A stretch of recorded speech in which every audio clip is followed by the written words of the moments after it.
Je ne t'aime pas! Donc, ne me poursuis pas! Hors d'ici! Va-t'en et cesse de me suivre! C'est vous qui m'attirez, vous, aimant, au cœur durci. Perdez la force d'attirer, et je n'aurai pas la force de vous suivre. Est-ce que je vous entraîne? Est-ce que je vous encourage? Ou est-ce qu'au contraire, avec la plus entière franchise, je ne vous dis pas que je ne vous aime pas et je ne puis pas vous aimer? Et je ne vous en aime que davantage. Je suis votre épagnole, Démétrius. Et plus vous me battez, plus je vous cajole. Traitez-moi comme votre épagnole. Repoussez-moi, frappez-moi, délaissez-moi, perdez-moi. Seulement, accordez-moi la permission de vous suivre, toute indigne que je suis. Quelle place, plus humble dans votre amour, puis-je mendier quand je vous demande de me traiter comme votre chien? Eh bien, c'est cependant pour moi une place hautement désirable. N'excite pas trop mon aversion, car je souffre quand je te regarde. Et moi aussi, je souffre quand je vous regarde. Si j'étais une jeune fille, il me viendrait une certaine inquiétude de me livrer moi d'un homme qui ne m'aime pas et d'exposer ainsi aux tentations de la nuit le riche trésor de votre virginité. Hélas, dans le temple, dans la ville, dans les champs, partout, vous me faites outrage. Fille Démétrius, vos injures font la honte de mon sexe. En amour, nous ne pouvons pas attaquer comme les hommes. Nous sommes faites pour qu'on nous courtise et non pour courtiser. Je veux te suivre et faire un ciel de mon enfer en mourant de la main que j'aime tant. Je ne veux plus t'écouter, lâche-moi, ou alors si tu me suis, sois sûr que je vais te faire outrage. Ne me quitte pas, je ne vais plus pleurer, je ne vais plus parler, je me cacherai là à te regarder, danser et sourire et à t'écouter, chanter et puis rire.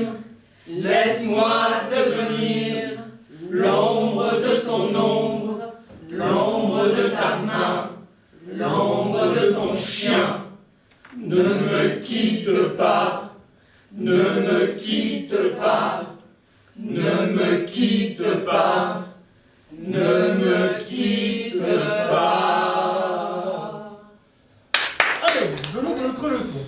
Que voulez-vous apprendre? Nous voulons tout apprendre. Nous avons toutes les envies du monde d'être savants. Très bien. Vous avez appris la musique, la danse, la maîtrise des arts, la philosophie. Bon, ce sont de beaux apprentissages qui font de vous des personnes distinguées. Mais, pour briller dans cette société, il est important que vous maîtrisiez vos émotions. Mais nous pensons les maîtriser parfaitement. En quoi cela peut-il nous servir? Eh bien, vous voulez devenir gentilhomme? Non? Un gentilhomme doit savoir s'adapter aux différentes situations et aux personnes qu'il rencontre. Vous n'imaginez pas à quel point on peut obtenir des faveurs par des émotions.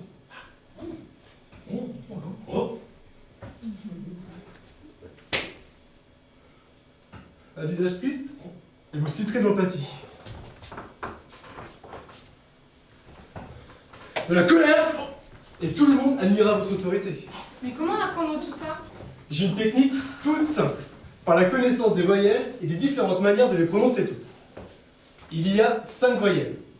A, E, I, O, U. Nous entendons tout cela? Ainsi, au son de ces voyelles, peut être associé des émotions. Commençons par la lettre A. Vous devez ouvrir la bouche en grand. A.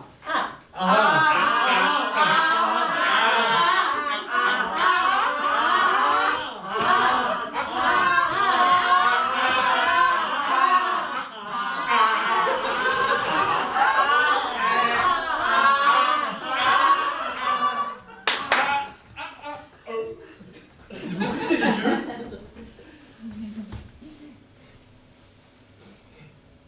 vous pouvez exprimer la douleur.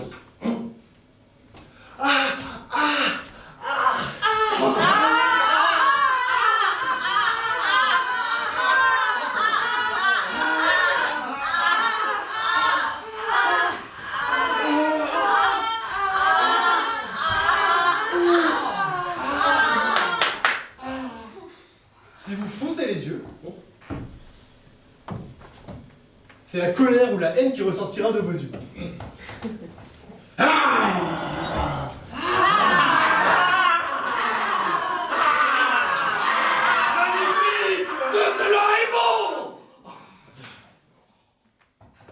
Vous voulez être étonné par exemple? Prononcez un O en formant une bulle avec votre bouche. O.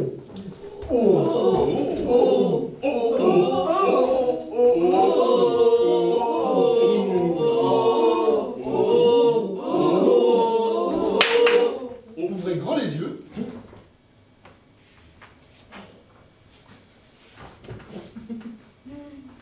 Et le tour est joué.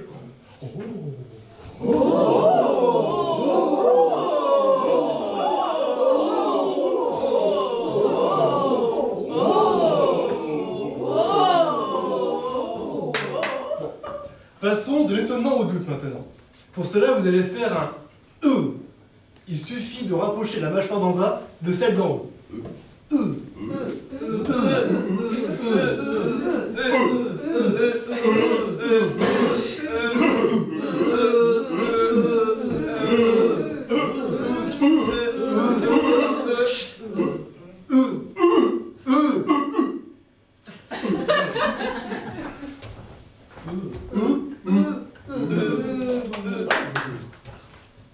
Maintenant, appliquons le sentiment du doute.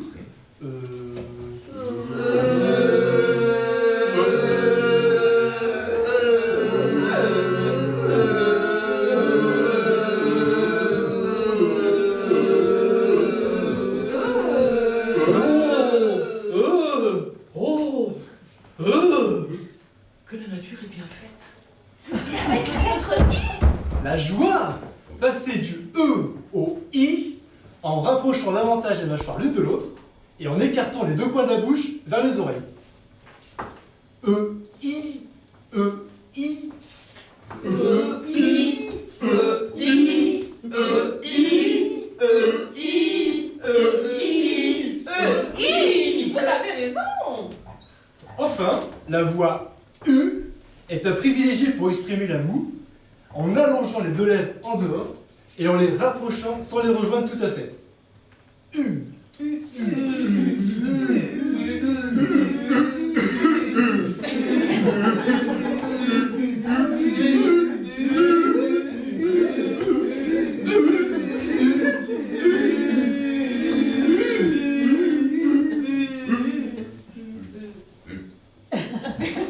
Vous pouvez même aller plus loin en faisant une grimace, et c'est le dégoût que vous exprimerez.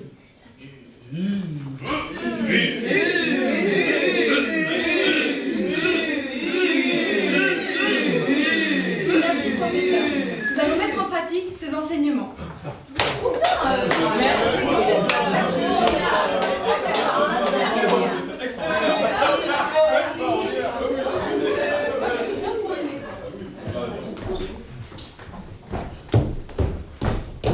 Qu'est-ce que tu as? Moi rien, pourquoi? T'as l'air bien énervé. N'importe quoi! Mais arrête de m'analyser un peu! Mais je t'analyse pas. Je constate. C'est tout. Et tu constates quoi? Et puis laisse-moi tranquille parce que sinon... Sinon quoi? Toi, tu as quelque chose que tu ne veux pas dire. Je te connais bien. Bon, qui est cette pimbèche qui a mis le rouge à lèvres sur ton t-shirt? Ah bah tu vois, j'avais bien raison. Tu es énervé. Écoute, ça suffit, réponds à ma question. Ta question. Quelle question? Mais tu te moques de moi encore, je viens de te la poser. À qui appartient le rouge à lèvres sur ton t-shirt? Pas moi en tout cas. Mais je sais bien, alors arrête de tourner autour du pot et dis-moi qui est cette fille. Mais quelle fille? Oh, et puisque c'est comme ça, je vais pas. Je le savais. Tu savais quoi? Ben, que tu tenais à moi. Mais qu'est-ce qui te fait dire ça? Bon, je vais t'avouer... Mais avouez quoi? Oui, enfin non, bon voilà. Bon voilà quoi? Mais arrête de me couper à chaque fois si tu veux savoir. Bon bah en fait, le rouge à lèvres, c'était un petit jeu. Quoi? Tu me trompes? Et t'appelles ça un petit jeu? Mais non, je ne te trompe pas. C'est moi qui ai mis le rouge à lèvres sur ton t-shirt en le laissant bien en vue. Je savais que tu étais jalouse et en même temps, je voulais te prouver que tu tenais un peu à moi. Mais t'es fou de me faire des choses comme ça. Oui, je suis fou de toi.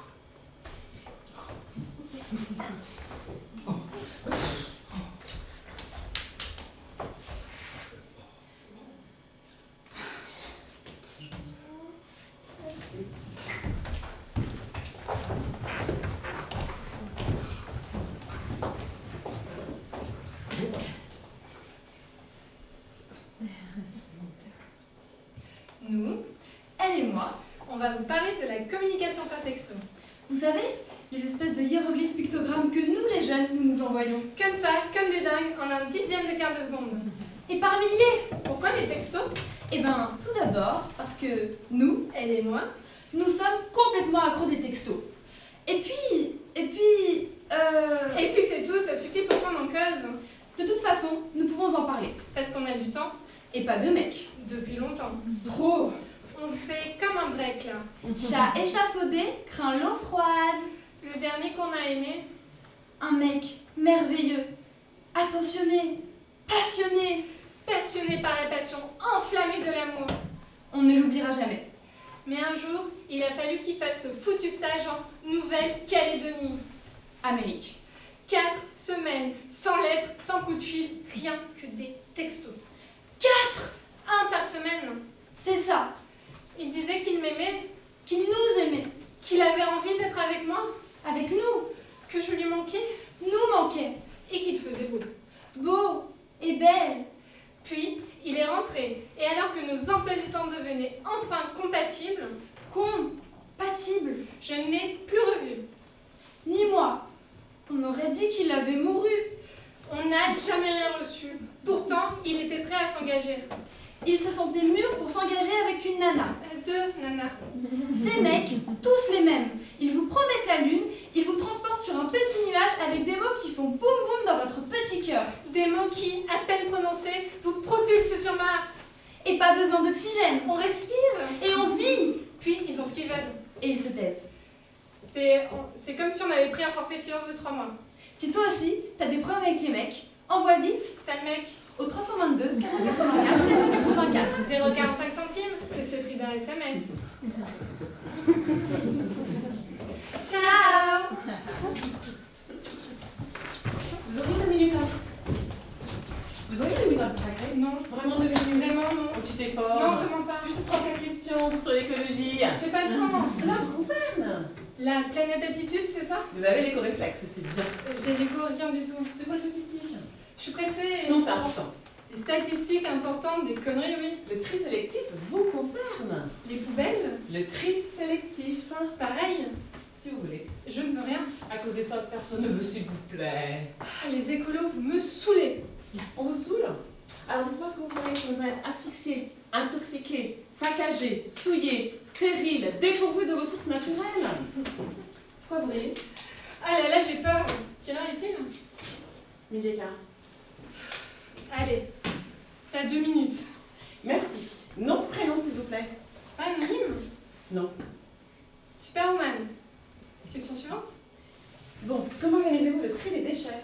J'organise pas. Vous ne séparez pas les emballages en polyuréthane de ceux en PVC, en polystyrène, en plastique imprimé, en papier alimentaire? Non. Les emballages en polystyrène de ceux en non polystyrène ou en verre blanc? Non. Les piles, les bouchons, le verre coloré, le verre blanc? Non. Les déchets organiques, les papiers, les cartons gris et marron, les vêtements? Dis-moi, l'écolo, ça fait combien de poubelles en tout? 15, je crois. 15 poubelles dans 25 mètres carrés, au 6e étage, sans ascenseur? T'imagines? Je mets donc non. Non, tu mets pas non. Alors je mets oui. Non, tu mets 15 poubelles dans 25 mètres carrés avec un point d'interrogation. Vous devez répondre par oui ou par non. 15 poubelles, t'imagines si j'invite un mec? J'ai compris, c'est non. Non, ce n'est pas non. Ok, je laisse en blanc. Non, tu mets 15 poubelles dans 25 mètres carrés. La case est trop petite. La mienne aussi. Mais ce que tu veux, de toute façon, les statistiques, c'est des conneries. Dis-moi, c'est bien payé le boulot? Non, pas trop. Et tu fais quoi d'autre dans la vie? Je suis étudiante en 3e cycle de sciences environnementales. Ah, un preux chevalier au service de la nature. Attends, jeune femme. Tu as raison. Il faut se battre pour un idéal. Non, tu as raison. Tu as raison. Un idéal? La pollution est une vue de l'esprit pour vous? Voyons. Il y a peu de progrès sans mise en danger, tu le sais très bien. Nous sommes d'accord, le progrès scientifique n'est pas toujours un progrès pour l'homme. Le progrès scientifique. Ah, le progrès n'est pas en moralité, c'est ça, sœur Teresa? Ne t'énerve pas, j'adore taquiner, nous sommes entre personnes civilisées, non? On peut rire un peu, non? Les personnes civilisées. Tu te considères plutôt comme un sauvage? Considérez-vous comme civilisés ces hommes qui ont estimé ne pas pouvoir lutter contre la famine parce qu'il faudrait 1 milliard pour l'éradiquer et qu'il était impossible de trouver cette somme? Ce sont des réalistes. Et aujourd'hui, pour renflouer les caisses des banques, les mêmes ont réussi à trouver plusieurs milliards, alors que 1% de cette somme suffirait. Et ça nous rapporterait quoi d'éradiquer la faim, hein? Rapporter? Je rêve. Vous rêvez, vous êtes en orbite et vous tournez.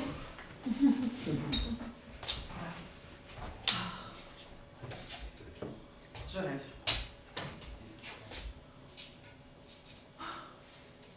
Considérez-vous comme normal d'accorder à des entreprises le droit de détruire, de polluer, de tuer, moyennant une petite somme? Tu voyais Jean Carême? Hein?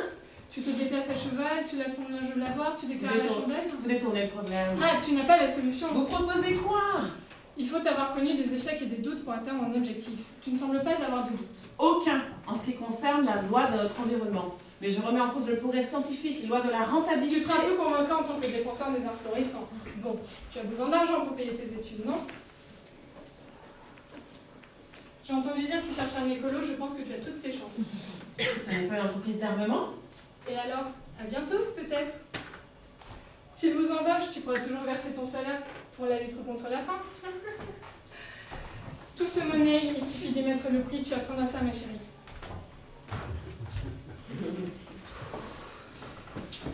Vous auriez 2 minutes à consacrer. Vraiment 2 minutes. 2 petites minutes. 2 minutes. Vous auriez 2 minutes à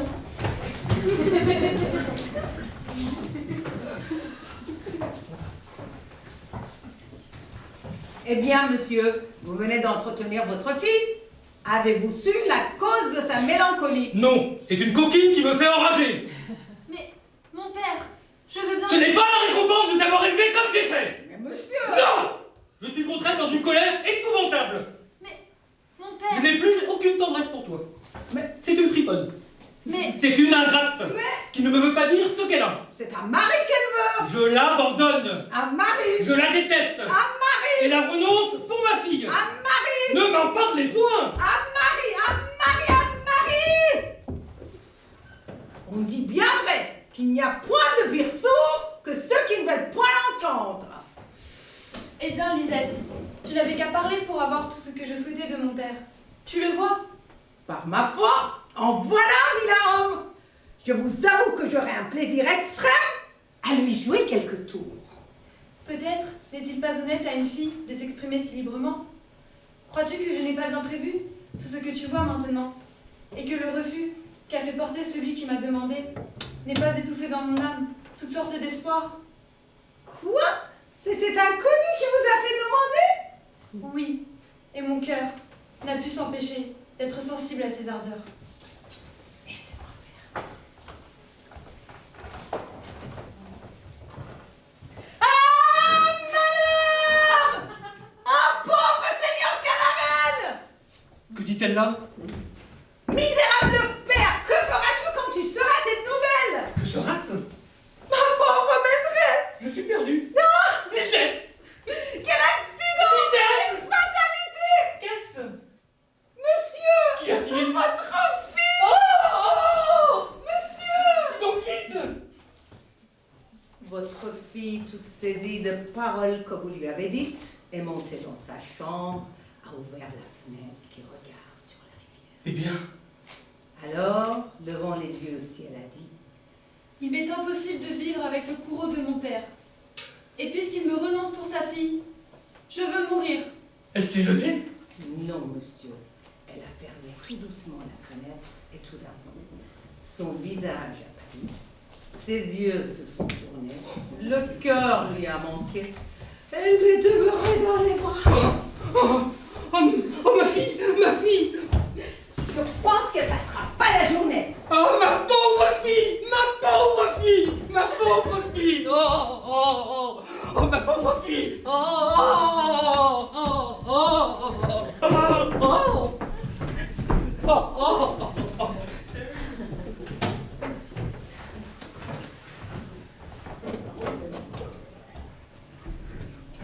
papa! Oh la meuf, papa! Je crois qu'elle est trop belle la meuf.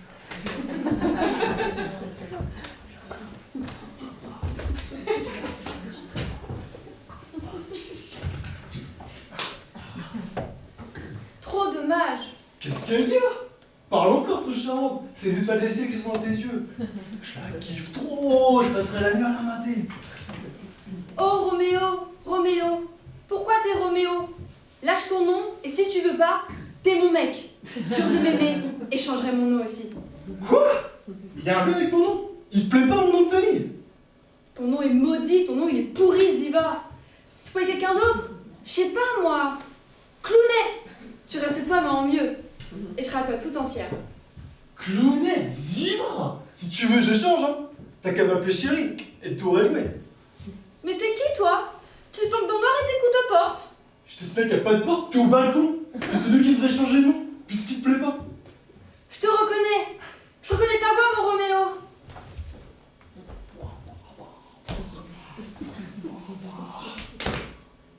Je sais plus moi ce que je veux dire, puisque t'aimes plus mon nom.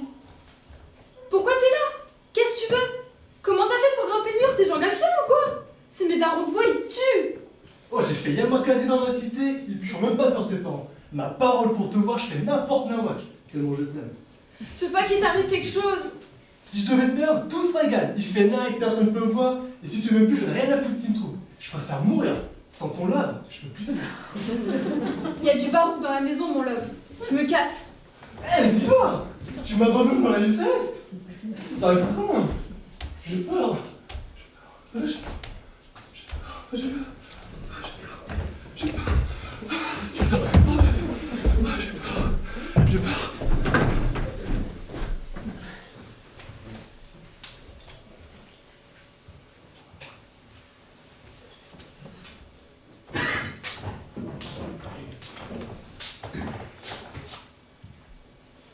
Être maman, n'est-ce pas le plus beau rôle qu'une femme puisse rêver?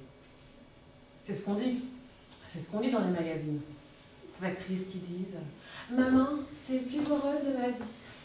Je suis vraiment découverte quand on a posé mon fils sur mon ventre, etc. » Toutes ces niaiseries qui sont pourtant vraies. Je sais pas pourquoi ça ne va pas. J'ai seulement l'impression de pas être utile. Comme si la petite flamme s'était éteinte.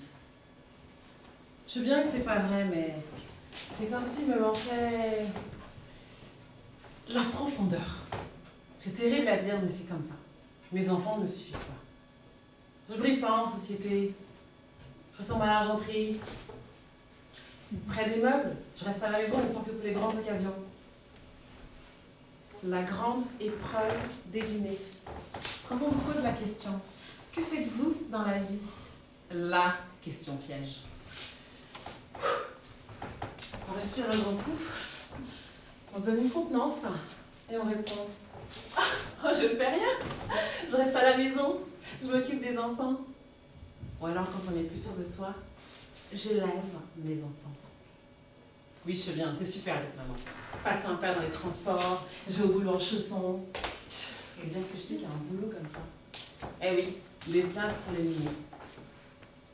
Je sais pas pourquoi, ça me pince un peu. Le rire de mes enfants, la bague au doigt, suffisent pas à ma joie. Je vis dans un no man's land. La maison n'est pas mon domaine. Chaque pièce est investie par un des membres de la famille. Qu'est-ce que je donnerais pas pour avoir un coin, moi? Un coin, un espace, un tiroir, un dépotoir, rien que pour moi. Un espace, un coin de rangement, et pourquoi pas un peu de temps, rien que pour moi.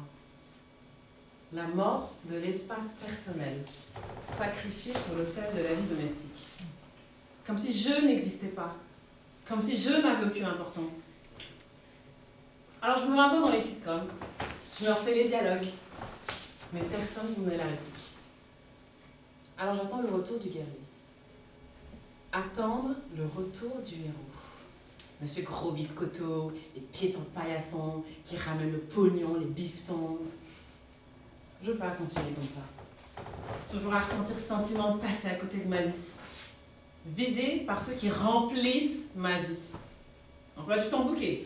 24 sur 24, 7 jours sur 7, 365 jours par an. Être parent, pour 20 ans au moins, en point perpète. Dicté par devoir. Moi, entre parenthèses, enfant en majuscule, point à la ligne. Qu'est-ce que je fais de ma vie? Bah rien, voyons. Sans profession, c'est comme ça qu'on dit. Je suis à la maison, donc j'élève les enfants. C'est marrant comme on peut fantasmer sur la femme au foyer. Et croyez-moi, Brigitte Bardot et Marilyn Monroe n'ont qu'à bien se tenir. On imagine souvent la femme au foyer affalée sur son canapé comme une baleine échouée. Non, messieurs, dames, je ne fais rien. Je reste à la maison et j'élève des enfants. Mais j'étais suffisamment potable pour qu'on me fasse un enfant. Je veux bien, on dirait pas comme ça. Mais imaginez qu'un homme ait une érection pour moi. Imaginez donc. À mon tiroir astiqué, la la la la la la la la la. À mon tiroir astiqué, na na na na na na na. À mon tiroir astiqué. Non, mais non, c'est fini. Pas fini. Non, mais c'est fini. Bah, Là. venir. Tu crois que t'as au moins appelé mon prénom pendant les séances, le contexte. Non, mais là, c'est fini, là. Non, mais le show, il termine. Non, mais non, mais c'est pas possible. Non, c'était possible. Non, c'est plus possible. Non, mais c'est plus possible, vous êtes d'accord? Non, mais là, non, je suis en grande colère. En très grande colère. C'est quoi ce jeu? Non, mais vous les avez vus? Vous les avez vus au moins? Vous avez vu ce spectacle? La tête qu'ils ont? La tête que nous avons? Au mieux, on a des têtes de candidats au redressement fiscal. Oui. C'est comme Vivaldi. Non mais Vivaldi, messieurs dames. Vivaldi. C'est totalement old school. Qui a eu l'idée d'incorporer Vivaldi dans ce spectacle? Alors au minimum, je pense que celui qui a eu cette idée-là, il a dû se prendre pour un prof de musique au collège. Donc, totalement old school. Je suis vraiment dépité. Franchement, je suis éperdument dépité. Il n'y a pas de jeu, il n'y a rien dans ce spectacle. Les sketchs sont vides. Si au moins il y avait un lien entre les sketchs. Mais même pas. Regardez le bourgeois gentilhomme. Molière quand même, hein. Molière, vous êtes d'accord? Molière. Au mieux, c'est un exercice d'école de dentiste. A, E, I, O, U, A, O, A, A, O, E. Non, on est crédible, hein. On est vraiment crédible. Et alors, quand certains jouent dans ce spectacle, ça hurle. C'est pas d'où ça vient, ça hurle. Faites-moi que c'est pas stupeur et tremblement, hein. Ce spectacle, c'est stupeur et hurlement. Enfin bon. Je crois que le pompon, c'est Ne me quitte pas. On a réussi. Je décolère pas, hein. On a réussi à mettre Jacques Brel et Ne me quitte pas dans ce spectacle. Alors là, je pense qu'on peut tous candidater au poste de standardiste à la caisse d'allocation familiale. Tous. Alors, je vous fais, hein. En mode... Ne me quitte pas. Ne me quitte pas. Un opérateur va vous répondre dans 17 minutes. On en est là, hein.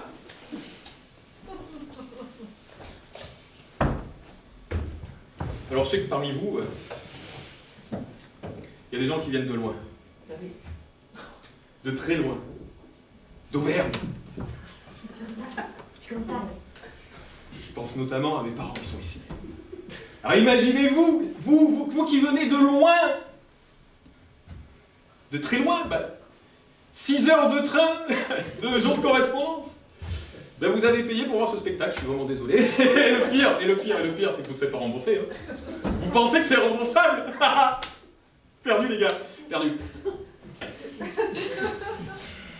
Et puis c'est comme moi.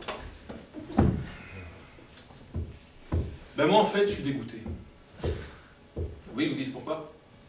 Parce que j'aime le théâtre. Parce que j'aime profondément le jeu. J'aime profondément jouer. J'aime profondément le spectacle. J'étais venu pour une année, pour faire un spectacle, un vrai spectacle, et là, regardez ce qu'on fait. J'ai pris un risque, hein, vous me direz. J'ai pris un grand risque. Et en plus, hein, non remboursable. Ouais. Un risque non remboursable, mesdames, messieurs. Je suis vraiment, mais vraiment dégoûté. Vraiment très dégoûté. Vraiment en colère. Ça vous fait rire? Parce que moi, ça me fait pas rire. Que tous les vous disent, il n'y a rien à dire. Il n'y a plus rien à dire. Il n'y a rien de rien à dire. Oh là là. Ah. Allez, regardez. Vous avez vu, hein? Regardez la tête qu'ils ont. Allez. Ouais. Vous êtes fiers de vous. Vous êtes comédien comme moi je suis. Danseuse dans ces créviances. Vous avez tous des têtes de l'immonde dans un rayon de poissonnerie là, oh.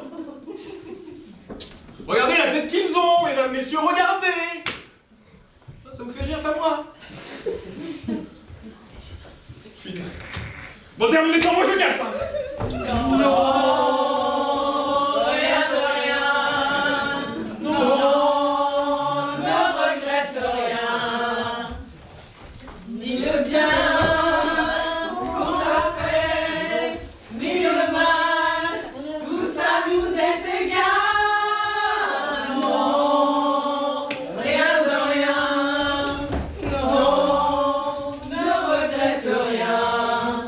Cette plaie, pas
remerciements pour votre soutien, pour votre gentillesse en cette belle date de l'Ascension.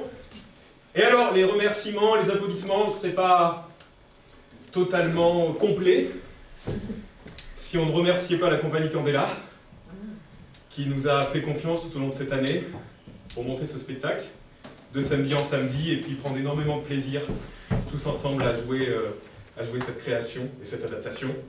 Et puis donc, grand merci à Hugues Drivet, qui est le grand chef de